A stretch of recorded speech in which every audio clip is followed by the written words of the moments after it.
இயல்பாகவே பித்தம் சார்ந்த ஒரு உடல்நிலையாக இருக்காங்க அப்படின்னா அவங்களுக்கும் இந்த பிரச்சனை ஈஸியாக வந்து வரலாம். ஸோ தொண்டை வலி அப்படிங்கிறது வந்து வெறும் இன்ஃபெக்ஷன் அப்படிங்கிற மாதிரி தான் நிறைய பேர் நினச்சிட்டு இருப்பாங்க. பட் தொண்டை வலியோட சாப்பிடும்போது கொஞ்சம் சிரமம் வந்து இருக்குது. அது கூட பதட்டம் வந்து இருக்குது. ஹார்ட் பீட் வந்து கொஞ்சம் ரைஸ் ஆகுது. பால்பிட்டேஷன் அப்படின்னு நம்ம வந்து சொல்லுவோம்.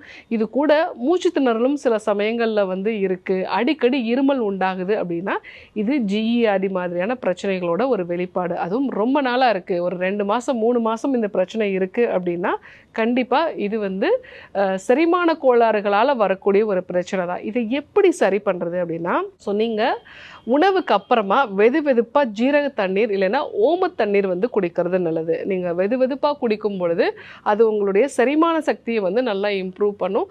வயிற்றுலேருந்து அந்த அமிலம் மேலே வரதை வந்து தவிர்த்துக்கலாம். அதே மாதிரி சாப்பிட்ட உடனே படுக்கிறது, இதை வந்து நம்ம அவாய்ட் பண்ணணும். அந்த மாதிரி நம்ம வந்து பண்ணும் பொழுது தான் ஸோ அந்த வேல்வுக்கு ப்ரெஷர் வந்து உண்டாகி வயிற்றுலேருந்து அமிலம் வந்து மேலே வர ஆரம்பிக்கும். சாப்பிட்டு ஒரு 2 மணி நேரம் கழித்து நம்ம தூங்க போகிறது நல்லது. 3வது, சாப்பிட்டதுக்கு அப்புறமா ஒரு 10லேருந்து 15 நிமிஷம் வந்து நடைப்பயிற்சி மேற்கொள்கிறது நல்லது. நன்கு பெற உண்ட பின் குறுநடையும் கொள்வோம் அப்படிங்கிறது சித்த மருத்துவத்தில் வந்து சொல்லியிருப்பாங்க. ஸோ அந்த மாதிரி நீங்கள் வாக்கிங் போனீங்க அப்படின்னா உங்களுடைய செரிமானம் நல்லா வந்து இம்ப்ரூவ் ஆகும். ஆசிட் சம்பந்தமான பிரச்சனைகளும் வந்து உங்களுக்கு வராது. அதே மாதிரி உங்களுடைய உணவை நல்லா மென்று சாப்பிடுங்க. ஸோ அந்த மாதிரி மென்று சாப்பிடும் பொழுது உங்களுக்கு இந்த செரிமானம் சார்ந்த பிரச்சனைகள்லாம் வந்து வராது. இப்போ டாக்டர் இந்த பிரச்சனை வந்துருச்சு, நானும் வந்து இதெல்லாம் ஃபாலோ பண்ணி பார்க்குறேன், ஜீரக தண்ணி குடிக்கிறேன், ஓம தண்ணீர்லாம் குடிக்கிறேன், ஆனாலும் வந்து அவ்வளோ சீக்கிரம் செட் ஆகலை டாக்டர் அப்படின்னு வந்து நிறைய பேர் வந்து சொல்லுவாங்க.